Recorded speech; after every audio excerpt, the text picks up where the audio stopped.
Hello everyone, আজকে একটি চমৎকার ক্লাস নিয়ে চলে আসি। আর আজকের এই ক্লাসে আমরা শিখবো হচ্ছে এখানে 81 থেকে 100 অনেকগুলো ওয়ার্ড লিখেছি। আর এগুলো মূলত হচ্ছে বিগত বছরের মেট্রিকে যে প্রিপজিশন গুলো বোর্ড পরীক্ষায় আসে ওই প্রশ্নগুলো আমি হচ্ছে আমার শিক্ষার্থীদেরকে পড়াইতেছিলাম। আমি চিন্তা করলাম যে একই টাইমে আমার ভিউয়ার্সরাও শিখবে, আমার স্টুডেন্টরাও শিখবে। আমরা আজকে দেখবো যে এই ওয়ার্ডগুলোর সাথে ধরা বাঁধা কি প্রিপজিশন বসে।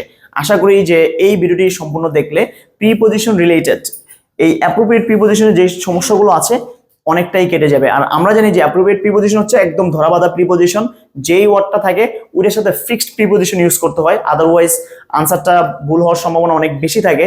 সো আজকে আমরা হচ্ছে 81 থেকে 100 প্রায় 21টি ওয়ার্ডের যে অ্যাপ্রোপ্রিয়েট প্রিপজিশন আছে এগুলো সলভ করব। চলুন দেখে নেওয়া যাক। এখানে হচ্ছে ব্যালেন্স, ব্যালেন্সের সাথে কি বসে?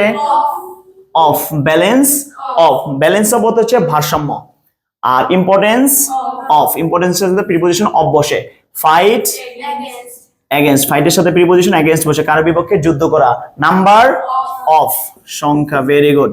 বাউন্ড টু, আবদ্ধ। টক উইথ, কারোর সাথে কথা বলা বুঝাতে টক উইথ বসে। ইন্টিমেসি উইথ, ইন্টিমেসির পরে সবসময় উইথ বসে। সেপারেটেড ফ্রম, মানে কারো থেকে পৃথক হয়ে যাও বুঝাতে সেপারেটেড সাথে সবসময় ফ্রম বসে।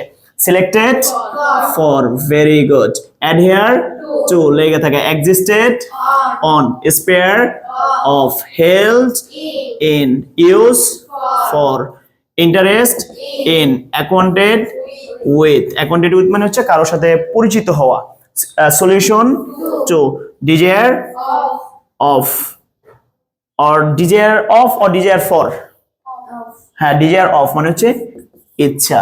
তারপর হচ্ছে কনজেনিয়াল টু, স্যাঙ্গুইন